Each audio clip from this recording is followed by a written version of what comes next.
Now, Well, did you get some of that old lady that was there at Castle Delano that was a friend of Hal Eckern's? Rolling. Okay. John, I'm going to start by having you say your complete name. John Woodward. And your unit in the 10th Mountain Division. During the training, I was CO of the 10th Reconnaissance Troop, which had all the instructors, climbing and ski instructors, and then overseas I was executive officer of the 1st Battalion 87th. And highest rank? Was major. And any... They let me out as a lieutenant colonel. Any chance you remember your serial number? No. How about the dates that you served in the 10th Mountain Division?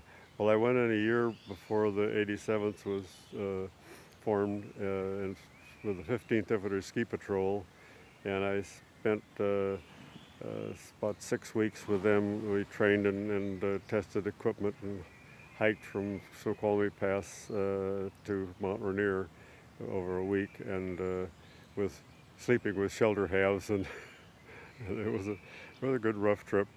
And then when I finished there, they sent me over to the 41st Division because the fellow in charge, Lieutenant Phelps, later became the commanding general of the 41st Division, National Guard in Oregon. And we made 1 week across the Olympic Peninsula with different type of equipment that we had. They had some special tents and different kinds of packs that we had, and it was some very good trips. But tell me about the early years. I'm really interested in hearing about your earliest. Is adventures the right word? Well, you mean with the ski patrols? Very early, yeah. Well, the one of the picture of it in the front of Mount Rainier that you have, that fellow, when we went to across the Olympics, he got an appendicitis attack, and there wasn't anything we could do, and he said, well, I can make it, but he wanted to carry his whole pack, and so we had to have his friends before he could, when he got up in the morning, to grab his stuff that was heavy and put it in their packs, and he was upset about it because he was going to carry his stuff and do his job, but he was in pain, and if it had burst, we would have had to try to haul him out. I made a sled out of a pair of skis and tried to haul him out, but it was 20 miles or so across heavy snow, and I don't think we had ever made it. But fortunately, he got out before it had burst. And when you were up at Rainier, tell me about what exactly your group of men were doing up there. At Mount Rainier? Mm-hmm. Well, Mount Rainier was mostly ski training, and we did experiment with some equipment outside, and but it was mostly just teaching skiing and some testing. What sort of testing were you doing? Well, we tested mainly boots and clothing a lot, and in fact we had the first ski-mobile up there, and which was in too early stages, and it didn't work too well, but it was the original one that years later became very popular. What did you learn about ski boots and things that you tested? Well, in the first years with the ski patrols, we had to use civilian equipment because there was no military material that was manufactured at that time. And so the civilian boots were too tight and had not enough room for socks, and we realized that you needed a couple pair of socks and insoles. And the boots that were designed, it was help from we had some good people, Jackman and some of the others that were expert climbers, and they finally got the Bromani, the Italian rubber sole, the first one that came out, that was known as the Bromani sole, and that worked excellent because the original ones, mountain boots we got, had Tricone nails, and they're hard steel, and they were noisy and made sparks, so we couldn't use those, and so they shipped, I don't know how thousands they had, they shipped them off to the Russians. Did you go to Kiska too?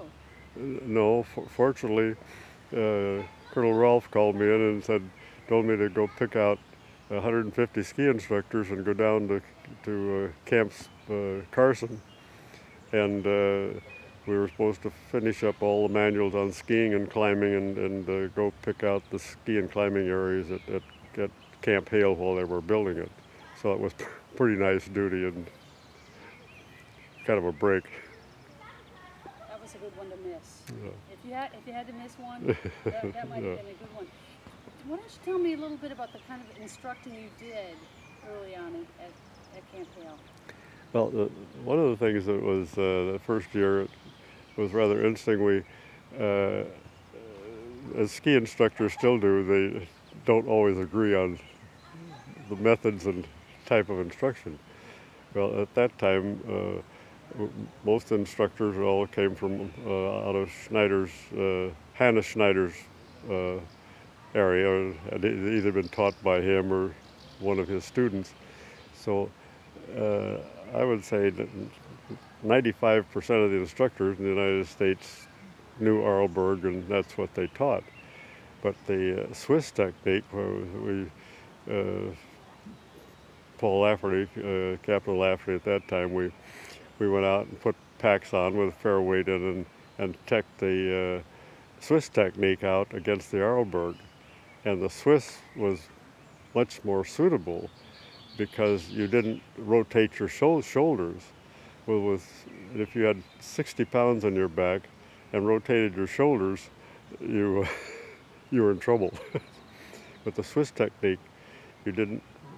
There's no movement of the shoulders. It was all in the hip or making a step turn, really a step stem turn, and that was very successful. But there was nobody. Only two out of all instructors knew it. So we all agreed that we would, and we all signed a paper at Mount Rainier that all the head instructors that we would teach Arlberg technique and would use Otto Lang's book in case there was any disagreement on teaching technique.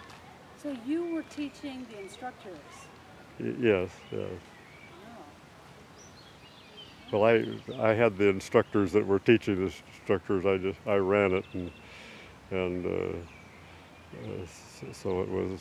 Fortunately, we had the best ski team in the world there because we had them from a lot of countries with Walter Prager, who had won the Kandahar race, which was the world championship at that time. He'd run it 3 times, which I don't think anybody else has ever done. And he was first sergeant. And we had Friedel Pfeiffer and Tony Matt and Gordy Wren, who were all national champions, and plus many more just as good skiers. So it was we had a good bunch. Did you consider that to be work? We were a little embarrassed. It was a break, and we all knew it. And we had no trouble with discipline, because all you had to do was we just transfer them back to their rifle company, and nothing said. So they all knew that. So there was practically no discipline necessary. Were they all fairly,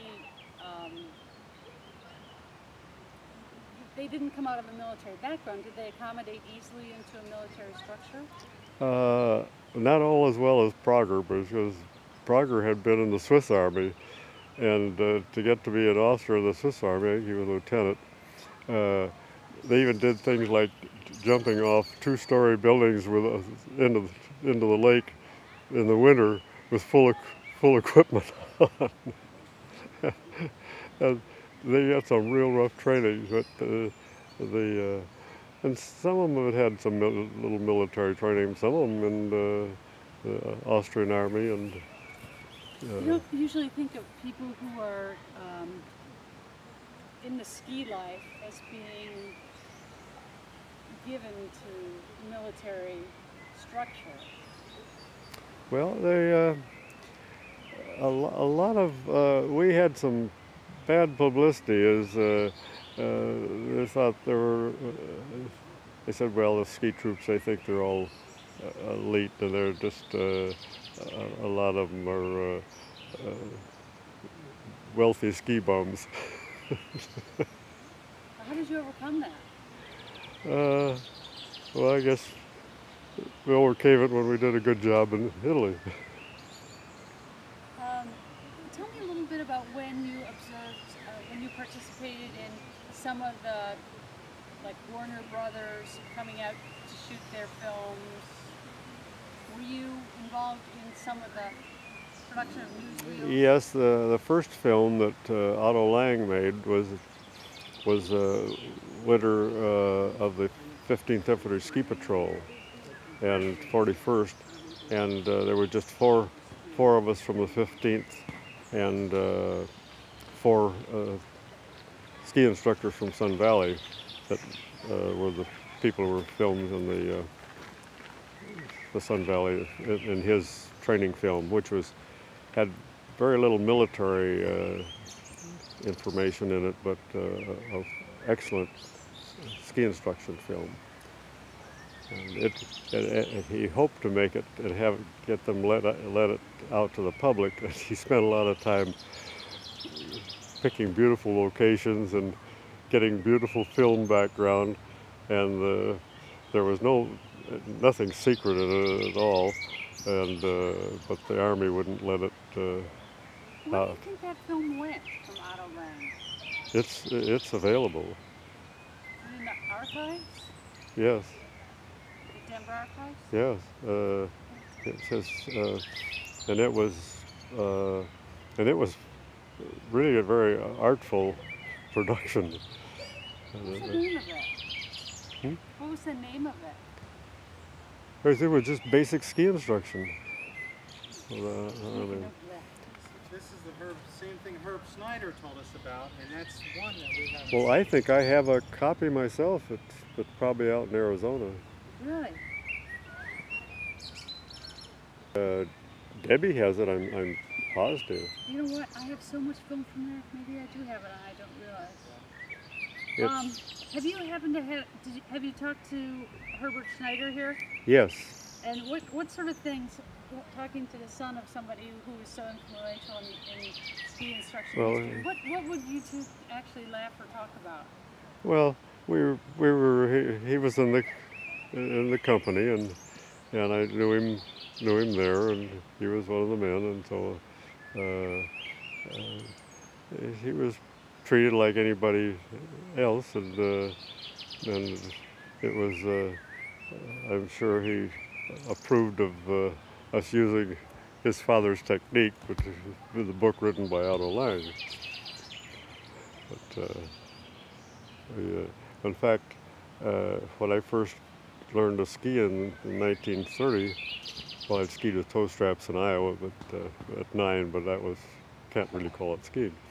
But we skied with the Norwegians in Seattle up at Snoqualmie Pass, and you had to be a Norwegian to be in a Seattle Ski Club. But they were very helpful to us, and we skied with them, and we learned to jump with them and cross country and do telemarks, because that's the only turn that was known in Seattle in the 30s. And then a little German boy, Hans Grage, he got hold of Hannes Schneider's book in German, and he read it.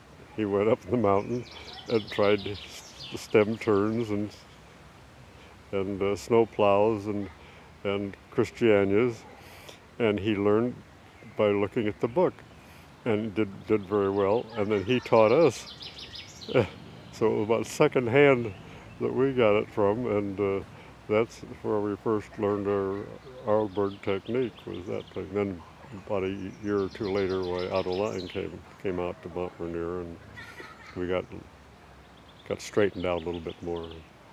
You were lucky that Otto Lang was so handy. Yes. How did he happen to be so handy? Well,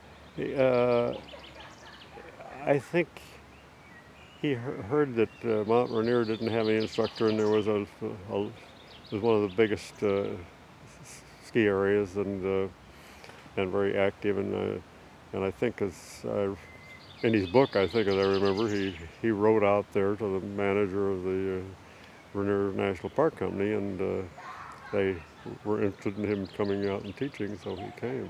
And then he ran a school at Mount Baker, and then he opened one at Mount Hood. When you look back at working with a very distinguished group of skiers, I hate to call them celebrity skiers, but can you think of any memorable incidents that come to mind? Well, they were, we had, you mean up at Camp Hale? Could be anywhere. Anywhere. Well, I do have one with an Austrian, Peter Radiker, raced in the silver skis, which still was one of the toughest races that's ever been run, because the start was at 10,000 feet and the finish was at 5,000. It was a 5,000-foot drop, and you had to climb to the top on skis.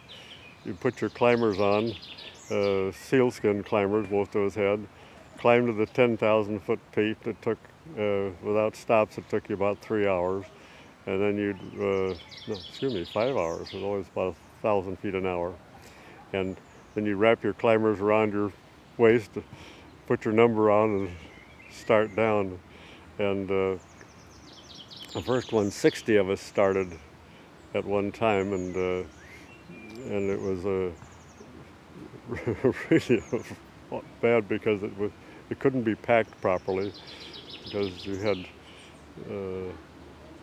I don't know, it was 2 miles long, I think it was, on 1 mile, but it was a rough one. But anyway, this Peter Radiker had won it one year, and about 6-7 years after the war, I was on business in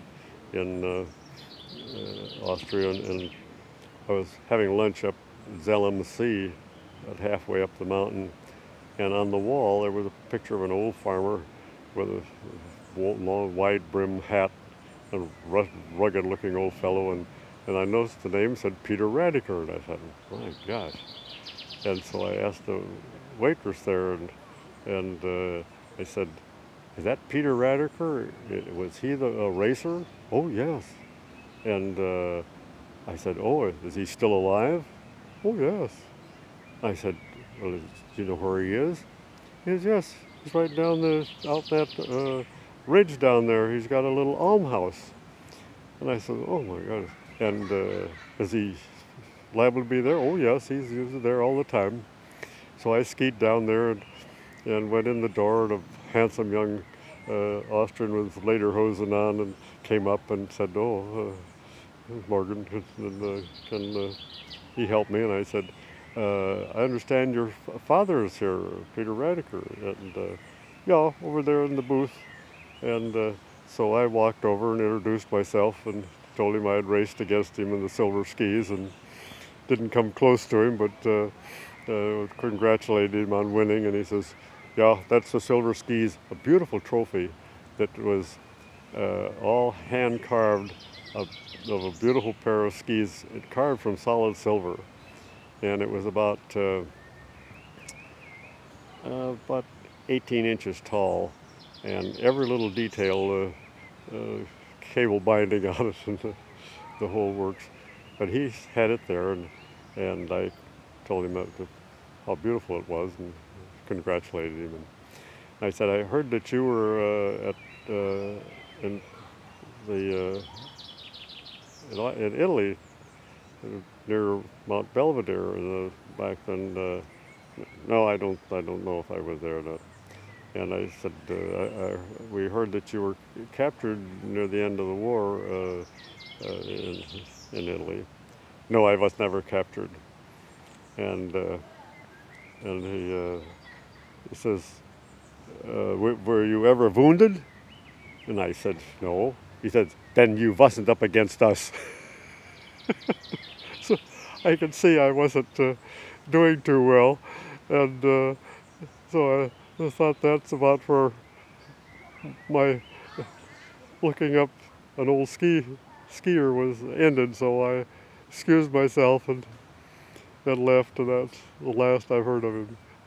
Well, it's kind of amazing that you did run into him. Did you see many of that other same group of sort of celebrity skiers much after the war? Yes.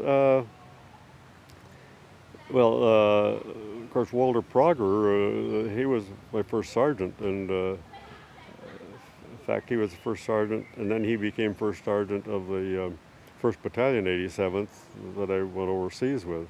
So I saw a lot of him, and Peter Gabriel, who was a fantastic guide as well as a ski instructor. He's a terrific guide.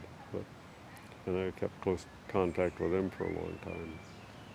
Once you went overseas, is there any, can you tell me about your most memorable experience overseas in battle?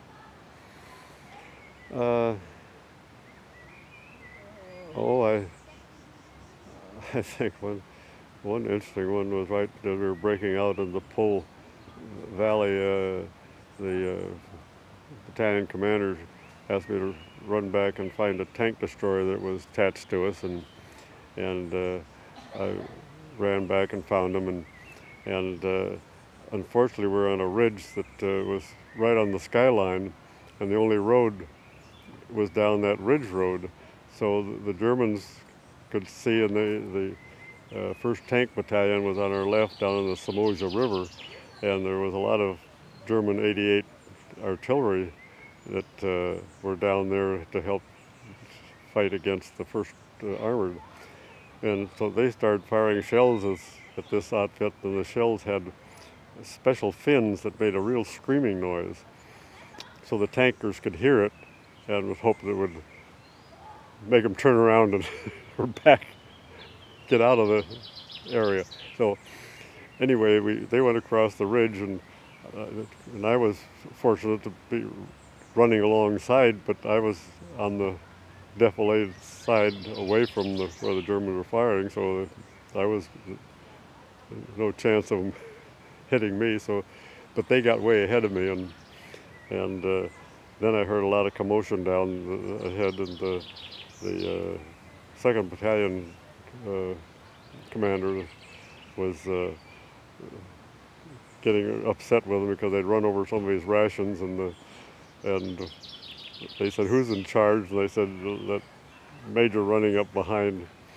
And so when I got up there, why, he led the riot act to me, and so we had a few words, and I got the tank destroyer out of there, and we went up on the right behind the ridge, so the gun was able to fire, but the hull of the tank was out of firing range, and we could see down below the German infantry running out from the tall brush beside the road, and run up and put the plastic mine type thing that would stick to the tank, and when it fired, it was a shaped one, and it would blow a small hole in the tank, and then usually spray metal around inside. But but we couldn't fire down there because some of the tankers were out of their turrets with a machine gun. So normally you can fire rifle fire at a tank and drive the enemy infantry away from them, but this time we couldn't. And but then we saw a German tank coming down across the valley that was going to come right into the side of the American tank column, and be at quite an advantage being uphill and having a good view of it. So they said, can we fire on it? I said, well, it's in their sector, but I'm sure they'd be happy if we would. So they fired a shot and landed right behind the tank, and then the next one landed right in front of the tank. And so the tank stopped immediately, and the hatch opened, and all 5 of them jumped out and started running up the mountain. So they said, can we shoot high explosive shells at them? I said, well, yes, we don't want them to come back. So they I don't think they hit anybody, but they went over the top of the hill there, going very fast, and I'm sure that they never came back to their tank. Well, that time the Americans were way by, and there wasn't a safe place to be. So, but there was a good tank that was in running shape, not a scratch on it from us, and sitting there ready for somebody to use. Now, how did being in the 10th Mountain Division affect your life after the war? Well, I raced with the University of Washington and did a lot of ski racing, and then I've worked on skis and edged skis and did a lot of things like that. So, and after being connected with skiing all during the war, when I came back, I went to work as manager of the ski shop and men's shop at the university store at the University of Washington, which is run by the ASUW, the student body that ran so many of the commercial things around the. Do you think it affected who you became as a person? Well, I imagine it did. But because going in a year ahead of the war, I guess I was in close to 4 or 5 years. So, and I'd gone through ROTC at the University of Washington. So, how did it affect who you became? Well, I suppose it made you know that you could go ahead and do things, and if you set your mind to it. And so I went from the university store there, and another fellow and I bought out the Anderson Thompson Ski Company, which was manufactured the first laminated ski in the United States. And he was a majority stockholder and president, and I was vice president. But we went on, and we're helped K2 Ski Company get started, and we're distributed for them for 7 or 8 years, I guess. Then the Solomon, we put Solomon steel edges on our skis, and when he started in bindings, why we gradually went over from the bindings we made to Solomon bindings, and so we carried on with those. What does K2 stand for? Well, there are two Kirshner brothers started the ski company, and Bill Kirshner was the key person, and he was a friend and came in and said he thought he could make a glass ski, and if we'd help, why he'd like to go ahead with it. So we said yes, very much so. Did any of the Kirshners serve in the 10th Mountain Division? No. They were just gung-ho skiers? Yeah. Mm-hmm. So you actually were a partner in K2 skiing? Well, no, we helped finance them, and we did this, and we were the distributor for I don't know, 5, 7 years. I don't remember how long. I still ski on K2s. I love those. Yeah. What do you prefer? Well, I've got loyalty both ways. I ski on K2s and Solomons. Well, when you know know people. I guess you know people. But, That's interesting. Now, can you think of anything else that you will later say, oh, I wish I had told this story, or I wish I had said that? well, I'm sure I will, but What is it that you will most wish that is in that archive of your thoughts back on being in the 10th Mountain Division? what's in the archives? That Well, what will you wish that you had said that to Oh. go in the archives?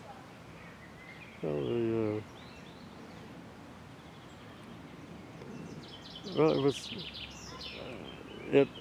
I think the most important thing is that many of my friends before the war went into the 10th, and then I came out with so many more, and we, Nick Hawk and I started some ski-ins for our 10th Recon, and we had as many as 60 for one company, which is pretty good size. When later we had a hard time getting that many for a regiment for a reunion. So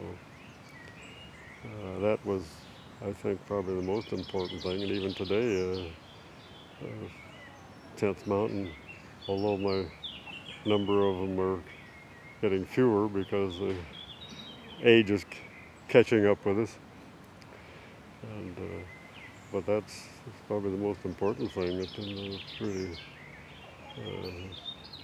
well, life still goes around the 10th quite a bit. We like to go to all the reunions we can.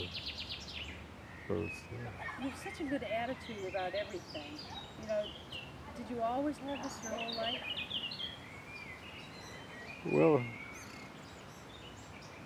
I guess I'm lucky. I didn't have too many bad parts of my life. But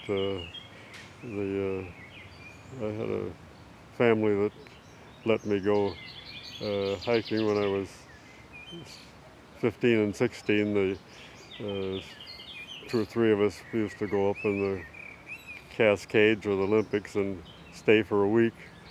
And sometimes we'd hitchhike up there and go, and their families today, I kind of realized it must have took quite a bit on their part to let us go unsupervised at that age. And we had a good Boy Scout deal in Seattle with a great place on Hood's Canal, and they had a lot of hikes, and a week's hike. You had a week in camp at the Hood's Canal and the water sports, and then you had a week in the mountains, and you carried heavy packs. And as I remember, you learned that you couldn't holler uncle when you wanted to, when you're going up these steep mountain trails and didn't think you could take another step, but you had to. Well, what was it that got you through when things were very difficult? You didn't have any other choice. You better keep going. You can still laugh about it. Well, it was,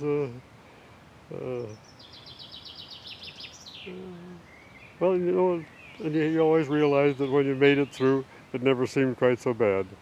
And you remember the tough times when you went skiing or climbing or camping and everything went perfect. You don't remember those times, but you only remember real well the ones when it rained the whole time or you got caught in an avalanche. Those you remember. Is there anything else you want to say? No, I don't think so. We love your photos, and well, I do. They appreciate getting them, and so I thought they were just complimenting me because they wanted me to turn them over to them. No, well, the rest of this was really fascinating, but I just realized. You're really getting carried I'm away sorry. here. Sorry. Okay. Do you want to talk a little bit about the photos that you took in the 10th Mountain Division? Fun. Yeah. Tell me a little bit about. You have an excellent eye for composition. Tell me, what is it that inspires you when you're taking your photos? Well, I do it a lot for of course, like most people, from memory, and I was lucky to find a Kodak Retina camera, which had unusual. You'd think it might be the box would be made in the States and the lens come from Germany, but it was the opposite. The lens were American made, but the box was, the Retina camera, as you remember, was very tiny, and you could put it in your pocket. And so it was actually had a bellows that opened very tiny, even it was 35 millimeter, and it was the smallest today's 35 millimeters. And I was lucky to get that one, and it fortunately had excellent color. Whatever you put in the lens, lens would create very perfect colors, and that was a big break that Ektachrome had come out, and that Ektachrome stands up over the years and doesn't deteriorate, and so that was a big break. And but I guess I had friends that were interested in photography, and it took. I went to Europe after I got out of college, and spent 5 months in Europe on $500, and that included a train trip across the country, a boat trip to Europe, and returned, and then spent 5 months over there. So can't quite do that today. When you were taking some of these photos, did you know that they would be so good? Well, the only reason I think they might be good now is because you say they are. You're really difficult. Just like that on the record. He's really difficult about his photography.